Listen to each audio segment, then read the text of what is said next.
They're very accurate at predicting life expectancy. Well, what do they use to predict life expectancy? I'll tell you the three things they don't use, which is modern medicine hates this. They don't use randomized clinical trials. They don't take Big Pharma's trial that says that LDL cholesterol leads to cardiovascular disease, which leads to early death. And so you need to be on this pharmaceutical. They use big data, hundreds of millions of lives. And they know the day, the date, the time, the location, and the cause of death for 370 plus million lives.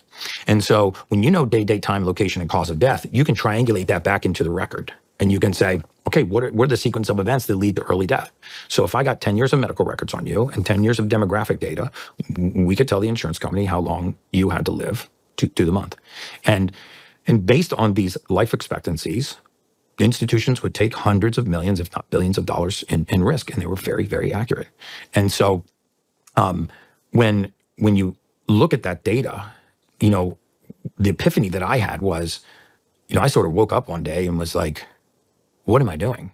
I'm reading medical records for a living. I've read hundreds, if not thousands of times more medical records than a practicing physician because they're practicing medicine. They're not reading records. I just read records. I'm not a physician, for the record. I'm not licensed to practice medicine. I'm a human biologist. But I just read medical records for a living, thousands and thousands and thousands and thousands of medical records. And we would put these into a model and we would use it to predict the onset of death.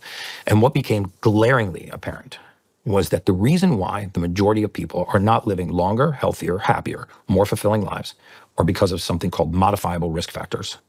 So had it not been against the law for me to pick up the phone and contact the patient or contact the client, I could have on average added 7 years to those people's lives. No kidding. No question. Because we have lost faith in humanity and mankind and the body's ability to heal itself and the expression of deficiency in the body. So for example, if you were to pull the blood of all of your listeners, you'd find that there's hundreds of vitamins in their bloodstream. Their body can only make one.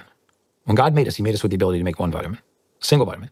So how important do you think this vitamin is to human health if it's the only one that we make on our own?